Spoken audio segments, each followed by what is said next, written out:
जब जामवंत जी ने बोलते हुए ये कह दिया, बल विवेक विज्ञान निधाना, और कहा कवन सुकाज कठिन जग माही, जो नहीं होत तात तुम पाही, फिर भी नहीं उठे हनुमान जी। तो बोल दिया कि राम काज लगी तव अवतारा। ये बात अगर आपको भी कोई सुना देगा, जिस दिन आपके समझ में आ जाएगी, तो सुनते ही भयो पर्वताकारा। विकास भैया, ये शब्द प्रामाणिक शब्द अंदर चले गए तो हनुमान जी पर्वताकार हो गए। तो पौराणिक कथा के अनुसार तो एक बात है, पर्वताकार माने विशाल शरीर हो गया, वो सब ठीक है, लेकिन पर्वताकार माने क्या जी? शरीर केवल आकार नहीं लेता, बुद्धि भी बड़ी छोटी होती है। यहां अगर आप, अब समय हमारे पास जितना है, एक दो बातें आपको निवेदन करूंगा। बुद्धि जब बड़े लक्ष्य के साथ जुड़ जाती है तो वो पर्वताकार हो जाती है, बड़ी हो जाती है। बुद्धि जब छोटे लक्ष्य के साथ रहती है तो क्षुद्र रहती है। बुद्धि में महाराज ये गुण है कि वो लक्ष्य के साथ छोटी बड़ी होती है। जिसके जिसके जीवन में बड़ा लक्ष्य है उसकी बड़ी बुद्धि है। अब प्रधानमंत्री जी हैं, पूरे देश की जिम्मेदारी उठाए हुए हैं, आप सोच लीजिए, तो उनकी बुद्धि उतनी है। हम अपने परिवार के 4 लोग हैं, उन्हीं की जिम्मेदारी नहीं उठा पाते, तो हमारी बुद्धि भी, जितनी आपने जिम्मेदारी ली है, बुद्धि उतनी ही बड़ी हो जाती है। जब कोई अपने को बड़े लक्ष्य के साथ जोड़ देता है तो उसकी बुद्धि पर्वताकार हो जाती है। आप इसको पीछे सुनिएगा। जब सरदार भगत सिंह जी ने अपने को राष्ट्र स्वातंत्र से जोड़ दिया तो वो पर्वताकार हो गए कि नहीं हो गए? फांसी भी, अच्छा फांसी कोई हंस के झूलता है? आप बताइए, वो तब भी हंसे। शरीर किसका नहीं छूटेगा, लेकिन शरीर किसी का छूट रहा हो, वो व्यक्ति हंस रहा हो, आप क्या समझते हो इसको? कोई साहसी होगा कि नहीं होगा? चंद्रशेखर आजाद जी जब वहां लड़ रहे थे अंग्रेजों से, तो उनको पता था कि अब ये शरीर बचना नहीं है, तो भाग खड़े होते, लेकिन नहीं नहीं, भागते नहीं है, बड़े आनंद से लड़ रहे हैं। क्यों? क्योंकि उनकी जो सोच है ना, वो पर्वताकार है। मुझे देश सेवा के लिए जीना है।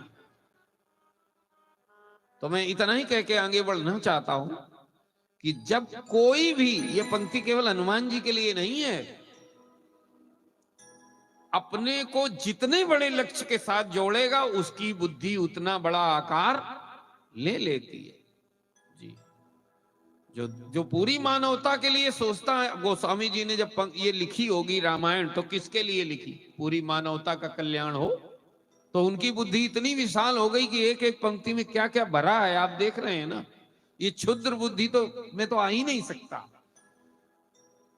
जी। तो बस इतना ही निवेदन कर रहा था कि जब कोई जितने बड़े लक्ष्य के साथ अपने को जोड़ता है, तब उसका बौद्धिक आकार उतना बड़ा हो जाता है। और ये बात समझ में आ जाएगी, राम काज लगी तव अवतारा, पेट काज लगी तव अवतारा, तब बुद्धि छोटी रहेगी। मैंने अपना खाने और पीने भोग तक सीमित है, इतनी सोच है, तो ध्यान रखना बुद्धि भी क्षुद्र रहेगी, बुरा नहीं मानना।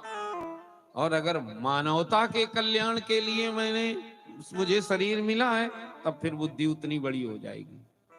संतों की बुद्धि इसीलिए उतनी बड़ी हो जाती है। व्यास जी ने कभी इतना लिख दिया तो वो क्षुद्र बुद्धि से लिखा जा सकता है। 5100 वर्ष के बाद भी हम लोग पढ़ते हैं।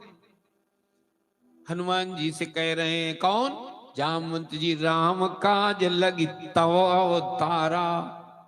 ये शब्द अंदर जब सम्मानित हो गए तो उनका परिणाम हनुमान जी के भीतर क्या हुआ? बोले सुनते भयो पर्वताकारा। और परिणाम क्या है कि उत्साह से भर गए। कनक वरन तन तेज विराजा। वो जो भीतर का उत्साह है वो उनके शरीर पर चमक गया, उत्साह से भर गए।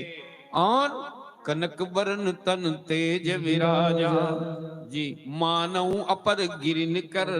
ऐसा मानो मानो वो पर्वतों में श्रेष्ठ हो। और बार बार बड़े उत्साह के साथ उनके शब्दों में अभिव्यक्ति हो रही है। जय श्री राम, जय श्री राम, जय श्री राम का उद्घोष करने लगे वो वहीं जी। सिंहनाद करी बारही बारा, और बोलते क्या है, लीलई नांगो जल निधि खारा। ऐसे ही किसी गुरु की वाणी, किसी संत की वाणी जब प्रवेश करती है हृदय में, तो सुनने वाला का हृदय विशालता के साथ उत्साह से भर जाता है। आगे महाराज कथा सुनिए।